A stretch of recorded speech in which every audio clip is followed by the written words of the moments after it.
आज हम पढ़ेंगे एक्सटर्नल जेनेटाइला यानी कि बाह्य जननेंद्रिय। इससे पहले मैंने आंतरिक जननेंद्रिय यानी कि इंटरनल जेनेटाइला के बारे में आपको पिछली 2 वीडियो में बताया था। ठीक है, आज हम बाह्य जननेंद्रिय पढ़ेंगे। देखिए ध्यान रखिए भाई, कौन आंतरिक जननेंद्रिय है और कौन बाह्य जननेंद्रिय है, इसको ध्यान रखिएगा, क्योंकि अक्सर एग्जाम में विकल्प में पूछ लेते हैं कि इसमें से कौन आंतरिक जननेंद्रिय है या बाह्य जननेंद्रिय है, कुछ भी पूछ सकता है। ठीक है, हाँ, तो इसमें से देख लीजिए जघन सेल यानी कि मॉन्स प्यूबिस, उसके बाद आता है बृहद भगोष्ठ यानी कि लेबिया मेजोरा, उसके बाद आता है लघु भगोष्ठ यानी कि लेबिया माइनोरा, और उसके बाद आता है योनि छत हाइमेन, और दूसरा होता है भगक्षेप क्लाइटोरिस। तो मैं आपको रिकमेंड करूंगा आप इंग्लिश वाले नाम को ज्यादा ध्यान में रखिए। चाहे तो आप सीधे इसको ऐसा, जरूरी नहीं है स्पेलिंग लिखना है, आप मॉन्स प्यूबिस ऐसे भी लिख सकते हैं। ठीक है, लेकिन इंग्लिश वाले नाम पे ज्यादा ध्यान दीजिए भाई। ठीक है ना। हाँ, तो इसके बाद जो मॉन्स प्यूबिस होता है, मॉन्स प्यूबिस ये होता क्या एक्चुअली, ये टिश्यू जो उत्तक होते हैं, उत्तक ये फैटी टिश्यू से बना होता है। किससे बना होता है? फैटी टिश्यू से बना होता है। कौन? Mons pubis. ये हमारे एब्डोमेन के ठीक नीचे एक उभरा हुआ हिस्सा होता है, जिसपे क्या होते हैं, स्किन और मॉन प्यूबिक हेयर होते हैं। ठीक है ना, यानी कि जघन बाल, स्किन और जघन बाल इसमें होते हैं, यानी कि हम कह सकते हैं कि स्किन एंड मॉन्स प्यूबिस इसमें, या प्यूबिक हेयर इसमें स्थित होते हैं। किसमें? मॉन्स प्यूबिस में। और ये उभरा हुआ भाग होता है और वसामय उत्तकों से बना होता है। कौन? Mons pubis. ठीक है ना। हाँ, नेक्स्ट देखिए, सेकंड पेंसिल कहाँ गई।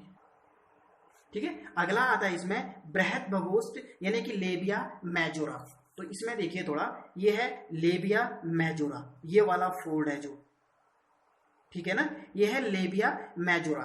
देखिए जो लेबिया मेजोरा होता है, ये भी एक तरह से फ्लैशी फोल्ड होते हैं भाई, टिश्यू के फ्लैशी फोल्ड होते हैं। फ्लैशी फोल्ड एक तरह से हम कह सकते हैं मांसल वलन, यानी कि जो मांस के वलय जैसा लिप लाइक स्ट्रक्चर, जैसे ओंठ हो, ये ओंठ हमारे ओस्ट होते हैं, एक मांसल फ्लैशी फोल्ड ऐसे ही होते हैं, ये लिप लाइक स्ट्रक्चर होते हैं, और फ्लैशी फोल्ड हम इसको कह सकते हैं मांसल वलन। और जो मॉन्स प्यूबिक होता है, मॉन्स प्यूबिस के ठीक नीचे तक ये फैला होता है। कौन?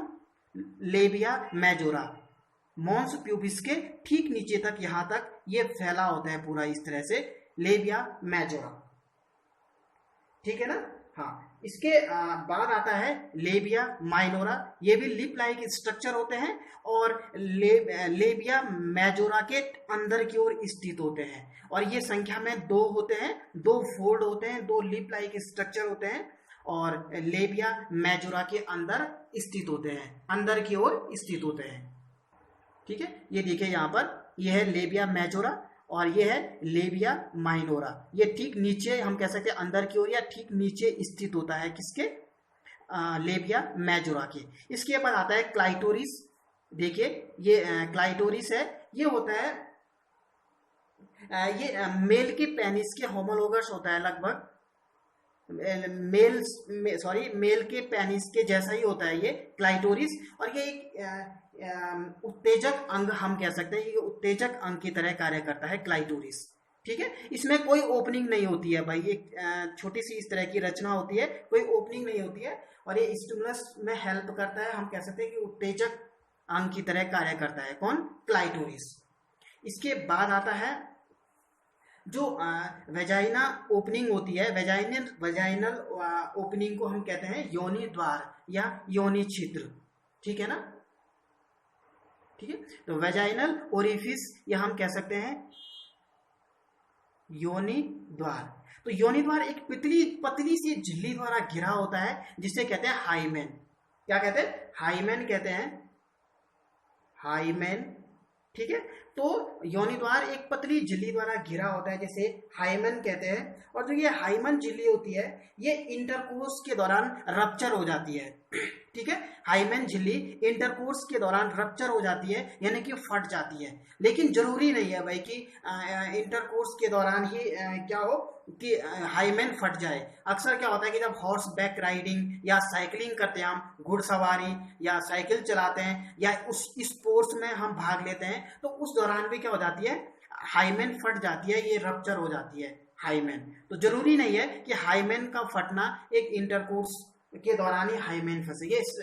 ये हम कह सकते हैं कि केवल सेक्सुअल एक्टिविटी में ही नहीं फटती है, बल्कि ये कुछ स्पोर्ट्स में, अगर हम कुछ स्पोर्ट्स में भाग लेते हैं या फिर घुड़सवारी करते हैं या साइकिलिंग करते हैं तो उस दौरान भी हाइमेन रप्चर हो जाती है।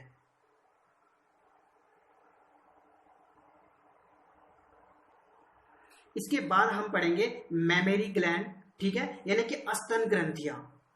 ठीक है भाई, स्तन ग्रंथि, ये स्तन ग्रंथि होती है, ये मादा स्तनधारी, स्तन ग्रंथि मादा स्तनधारी का एक अभिलक्षण है। देखो मैमेल्स बोलते हैं ना, मैमेल्स स्तनधारी, यानी कि स्तनधारी उन्हीं को कहते हैं भाई जो जिनमें स्तन ग्रंथियां होती हैं, या फिर हम कह सकते हैं जो स्तन ग्रंथियों से अपने बच्चों को दूध पिलाते हैं वही स्तनधारी कहलाते हैं। तो मादा हम कह सकते हैं कि मादा स्तनधारियों में ये स्तन ग्रंथियां जो होती हैं ये अभिलक्षण है इसका, ठीक है ना।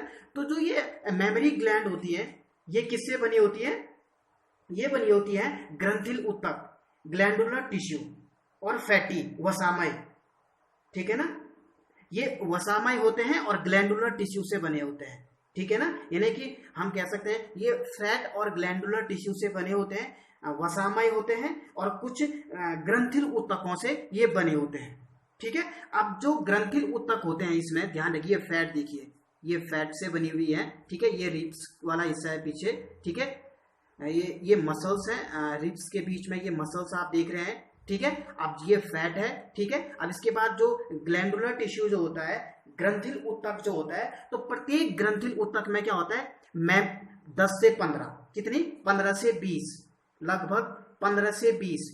मैंने देखो सीक्वेंस पे ध्यान दो भाई, मैं सीक्वेंस में बात कर रहा हूँ, सीक्वेंस को पकड़ो और उसके अकॉर्डिंग समझो, ठीक है। मैंने पहले कहा था फैट्स और कुछ ग्लैंडुलर टिश्यू, सॉरी फैट और ग्लैंडुलर टिश्यू ग्रंथिल ऊतकों से क्या होता है, मेमोरी ग्लैंड बना होता है।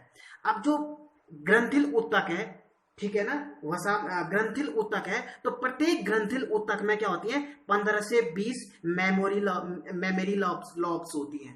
क्या होती है, 15 से 20 मेमोरी लॉब्स होती हैं, ठीक है। जो ये मेमोरी लॉब्स होती हैं इनमें क्या होता है, क्लस्टर ऑफ टिश्यू होता है, कोशिकाओं का गुच्छे होते हैं, इस तरह से क्लस्टर ऑफ टिश्यू, कोशिकाओं के गुच्छ होते हैं, ठीक है। और इन कोशिकाओं के गुच्छ को हम कहते हैं कूपिका, ठीक है ना। क्या कहते हैं, कूपिका कहते हैं, या फिर हम कह सकते हैं मेमोरी एल्वेलस या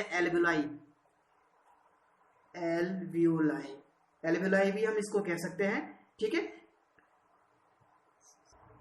ठीक है। तो जो एल्वेलाई होती हैं, जो कोशिकाओं का गुच्छ होता है, इनकी कोशिकाओं से ही मिल्क का सिक्रेशन होता है, दुग्ध स्रावित होता है, ठीक है। अब जो ये मेमोरी एल्वेलस है इनमें कुछ कैविटी होती है, कुछ गुहिकाएं होती हैं, ठीक है। और उन गुहिकाओं में क्या हो जाता है, ठीक है, उन कैविटीज में क्या होता है, दूध स्टोर होता है भाई, जो मिल्क होता है, हम उनको जो कैविटी होती है उन कैविटी को ल्यूमेन भी कहते हैं, और ल्यूमेन में क्या होता है, मिल्क स्टोर होता है, ठीक है। और जो ये मेमोरी लॉब्स होती है, मेमोरी लॉब्स में जो कोशिकाओं का गुच्छ होता है उन्हें मेमोरी एल्वेलस या एल्वेलाई हम कहते हैं, जिनमें दुग्ध का स्रावण होता है, और इनमें कुछ कैविटी होती है, उन कैविटी में दूध क्या हो जाता है, स्टोर हो जाता है, ठीक है। और इन्हीं मेमोरी लॉब से कुछ नलिकाएं निकलती हैं, ठीक है, जिन्हें हम मेमोरी ट्यूब्यूल्स कहते हैं। क्या कहते हैं, मेमोरी ट्यूब्यूल्स कहते हैं। और वो मेमोरी ट्यूब्यूल्स दूध को लेकर के, जो मिल्क यहाँ पर सिक्रेशन हुआ है उसको लेकर के आगे बढ़ती है और मेमोरी डक्ट में खुल जाती है। किसमें खुलती है, मेमोरी डक्ट में खुल जाती है, तो स्तन वाहिनियों में खुलती है।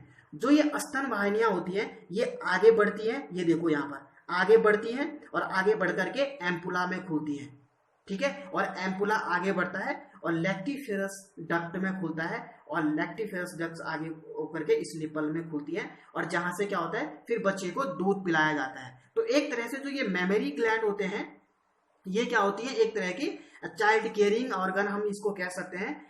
यानी कि जब बच्चा छोटा होता है, खुद भोजन नहीं ले सकता है, तो वो क्या करता है, उसको चाइल्ड केयरिंग में हेल्प करता है मेमोरी ग्लैंड। और ये भी क्या है ना, जोड़े में होती है भाई, हमेशा मेमोरी ग्लैंड जोड़े में होती है। तो इसका सीक्वेंस याद रखिएगा, ठीक है। मेमोरी लॉब सबसे अंदर, ठीक है, जिन मेमोरी लॉब में कोशिकाओं का एक गुच्छ होता है, ठीक है, जिन्हें हम मेमोरी एल्वेलस कहते हैं। और मेमोरी एल्वेलस की कोशिकाओं से दुग्ध स्रावित होता है, दूध स्रावित होता है। और ये दूध क्या करता है, ये दूध कहाँ स्टोर होता है, इनमें कुछ कैविटी होती है, कुछ ल्यूमेन्स होती है, उनमें ये दूध स्टोर हो जाता है। अब ये मेमोरी लॉब्स जो होती हैं, इनसे कुछ नलिकाएं निकलती हैं, जिन्हें हम मेमोरी ट्यूब्यूल्स कहते हैं। क्या कहते हैं, मेमोरी ट्यूब्यूल्स। मेमोरी ट्यूब्यूल्स आगे बढ़ती हैं, दूध को लेकर के आगे आती हैं, जो दुग्ध स्रावित होता है यहाँ पर, और कहाँ खुलती है, मेमोरी डक्ट में खुलती है। ये देखो, ये है मेमोरी डक्ट यहाँ पर, ठीक है। और मेमोरी डक्ट आगे बढ़ करके एम्पुला में खुलती है, और एम्पुला आगे बढ़ करके लैक्टिफेरस डक्ट में खुलती है, और लैक्टिफेरस डक्ट निप्पल के माध्यम से बाहर की ओर खुलती है, ठीक है। तो इस तरह से ये इसका सीक्वेंस है। अगर आप कोई मेडिकल एग्जाम की तैयारी कर रहा है तो वहां पर ये डायग्राम आता है भाई, और लेबलिंग करने के लिए इसको हटा देगा, यहाँ पर ए कर देगा, यहाँ पर बी कर देगा, सी कर पूछेगा इसके नाम क्या है, या फिर सीक्वेंस पूछेगा, अंदर से बाहर की ओर सीक्वेंस पूछ सकता है, ठीक है। तो डायग्राम को ठीक से देखिएगा। अगर समझ में नहीं आया तो आप मुझे कमेंट कर सकते हैं कमेंट बॉक्स में, या फिर मुझे मैसेज कर सकते हैं व्हाट्सएप ग्रुप में, ठीक है। पढ़ाई करते रहिए, ऑल द बेस्ट।